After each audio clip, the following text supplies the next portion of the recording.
Dobar dan, gazda. Dobar dan, gospodin Nova. Kako je Da danas? može jednom na crtu do plate. Pa, Nova, zašto ne bi moglo? Mi se znamo dugo, prema tome za vas uopšte nije problem.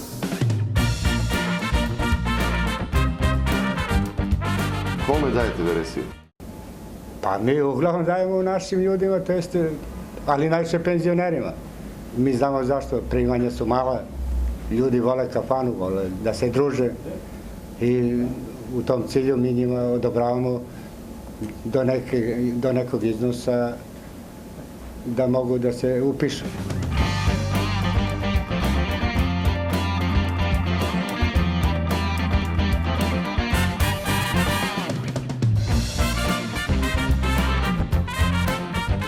Kako ide uvek? Neko se nađe i plati tu rupića. Ako gaze na crtu, obavezno bi. Mogu da ne dođem s parama, ću da pijem. Ima poverenje jedan u drugi, jedino da ne kviknemo kad izađem.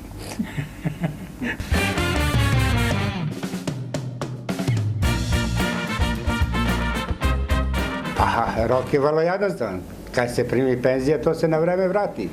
Znači, ljudi su disciplinovani, ljudi su pošteni, mi se svi ovde znamo, tako da tih problema što se tiče plaćanja nema. Svakom gostu kome damo i veresije, mi otkucamo, on te račune čuva, mi pišemo u svesku, umeđu vremenu mi njega pokrivamo jer imamo neka sredstva koje smo odvojili za te svrhe i to je sve čisto. Mi znamo ko šta jede maltene u kući i kad je i sahrana i svadba i ostalo, tako da tu smo naši, što bi se rekao. Prisećamo se svega i svačega, uz to normalno ide sve pomalo, piće, pa neki put i više, pa još više i tako to prođe. Ali lep dan, iskrckan jedan deo dana lepo.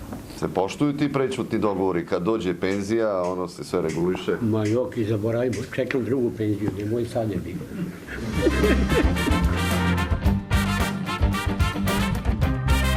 Jesi, desilo nekad da neko ne plati? Desi se. Dešava se da neko i umre. A šta dalje? Rodbina ili dođe plati ili ne plati. Pa šta da radimo?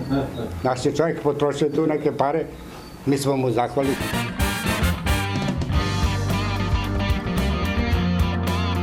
Čekamo ovaj tiket i da mi svi ovako ovde pojedemo i popijemo i da platimo Gazdanića.